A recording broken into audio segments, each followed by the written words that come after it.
O site Wikileaks não para de divulgar novos documentos secretos da diplomacia americana. As mais de 250 mil correspondências entre diplomatas americanos e embaixadas no mundo todo revelaram detalhes da política externa do país e também a visão, por vezes irônica, do perfil de grandes líderes mundiais. Hoje vieram à tona novos detalhes, por exemplo, o apoio do primeiro-ministro israelense Benjamin Netanyahu ao intercâmbio territorial com palestinos para atingir a paz no Oriente Médio. E a descoberta de que Israel contactou a autoridade palestina antes dos ataques ao Hamas na faixa de Gaza em 2008. O conflito na região está entre os temas mais delicados tratados nos documentos. Os documentos mostram que Israel e países árabes, especialmente a Arábia Saudita, pressionaram os Estados Unidos a atacar o Irã por causa do temor de que Teherã desenvolva armas nucleares. O governo iraniano voltou a minimizar as informações divulgadas pelos Wikileaks e acusou os Estados Unidos de manipularem o vazamento para ameaçar o Irã. A divulgação de comentários constrangedores sobre líderes também continua a repercutir. Hoje, o presidente francês Nicolas Sarkozy comentou o caso. Ele disse que o vazamento de informações secretas está no último nível de irresponsabilidade. Sarkozy é retratado pelos diplomatas americanos como autoritário.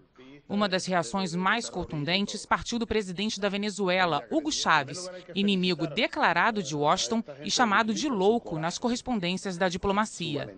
Para ele, a divulgação dos documentos mostra que os Estados Unidos são um país falido, que descartaram todos os princípios de ética e de respeito pelos próprios aliados. Chávez acusou os americanos de tentarem isolar a chamada Revolução Bolivariana e disse que a secretária de Estado americana Hillary Clinton deveria renunciar. Ontem, Hillary chamou o vazamento de informações de ataque aos Estados Unidos e à comunidade internacional. Outro detalhe constrangedor para a diplomacia americana foi a exposição das dificuldades do governo para transferir presos de Guantánamo.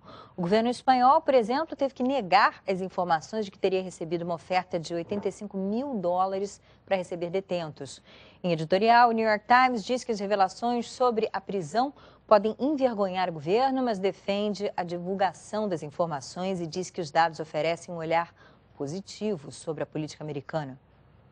O New York Times diz ser confortante que os vazamentos não tenham revelado nenhum abuso como os que foram descobertos durante o governo do ex-presidente George Bush.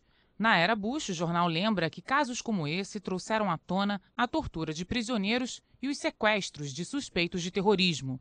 O jornal defende que a correspondência dos diplomatas mostra que eles estão fazendo o trabalho de forma adequada e muitas vezes eficiente, especialmente no que diz respeito ao Irã, com as revelações de que Israel e países árabes pressionaram os Estados Unidos para atacar de forma preventiva o programa nuclear iraniano. Em contrapartida, os americanos investiram na pressão para que os países do Conselho de Segurança da ONU, entre eles aliados iranianos como a Rússia, concordassem em aumentar as sanções ao país.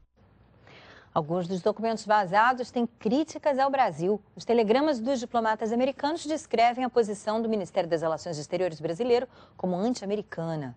Mas o ministro da Defesa, Nelson Jobim, é descrito como um aliado. Os relatórios o citam como um dos mais confiáveis líderes no Brasil. Nelson Jobim será mantido no cargo no governo da presidente Dilma Rousseff. Ela também foi citada num dos telegramas, mas sobre a época em que era ministra da Casa Civil. De acordo com o diplomata americano, ela estaria impedindo a aprovação de uma lei antiterror. O Itamaraty não quis se pronunciar sobre o assunto.